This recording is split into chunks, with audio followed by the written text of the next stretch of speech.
Здраво, драги изучувачи на македонскиот јазик. Во ова видео, како и во останатите видеа, ќе слушнете македонски со транскрипција и превод.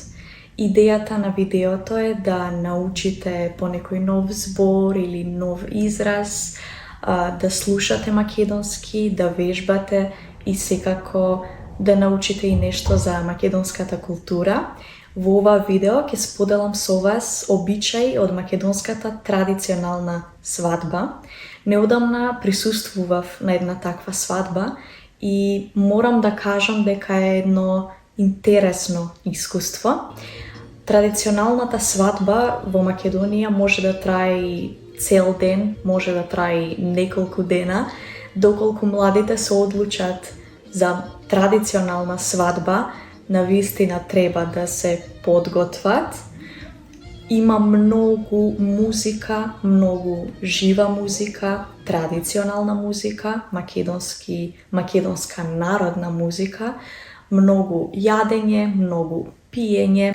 Македонската традиционална свадба започнува рано наутро и завршува доцна навечер или наредниот ден.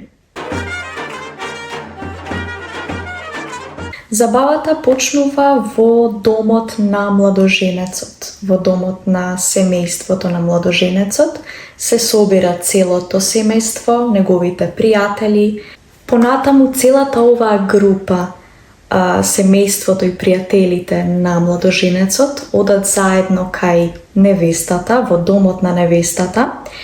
Таму повторно се игра оро, се врти круг постојано со жива музика, се пие, се јаде и постои еден обичај кој што е многу стар, но сепак многумина го задржуваат.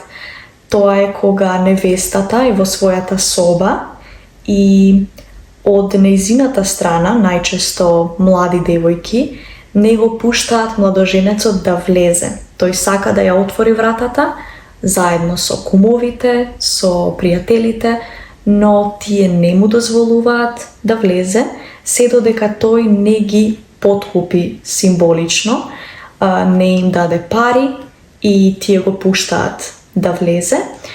Таму деверот, кој што е најчесто брат или братучет на младоженецот, се обидува да ја помогне на невестата да ги обуе своите чевли, своите штиклички, и невестата вели дека се премногу големи. Вели дека тие штикли се премногу големи и тој треба да стави пари во штиклите, во штикличките, за да може невестата да ги обуе.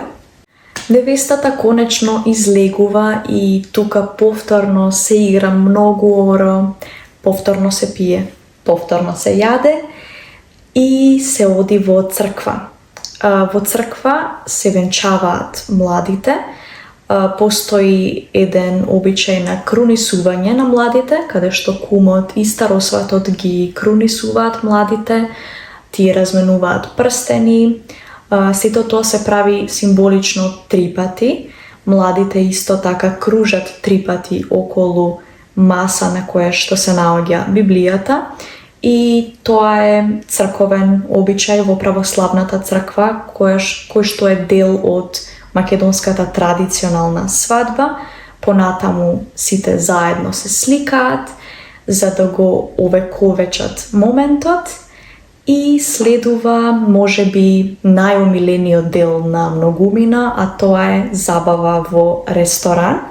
Пред да почне забавата до безсвест во ресторан, се венчаваат младите и во матично. Многумина денес тоа го прават директно во ресторанот, пред да започне забавата.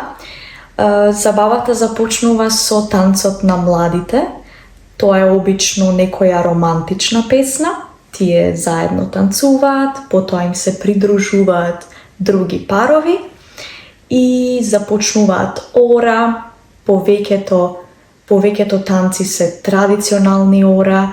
Имаме оро за кумот, за кумата, за бабата, за дедото, за свекорот, за свекрвата, за братот на невестата, за сестрата на младоженецот и така натаму. Тоа се посветени ора. На крајот забавата завршува со модерна музика и најчесто тоа е рок музика од Југославија, уште од 80-тите, разни македонски, српски, хрватски групи. И тоа е навистина една голема свадба и еден интересен момент во животот на младите, но и на гостите. Ова е крајот на видеото. Пишете коментар дали сте биле на македонска свадба, како ви изгледа македонската свадба, кои се обичаите, кои се свадбените обичаи во вашата земја. Се надевам дека ова видео ви беше корисно и се гледаме наскоро со нови материјали за учење. Чао!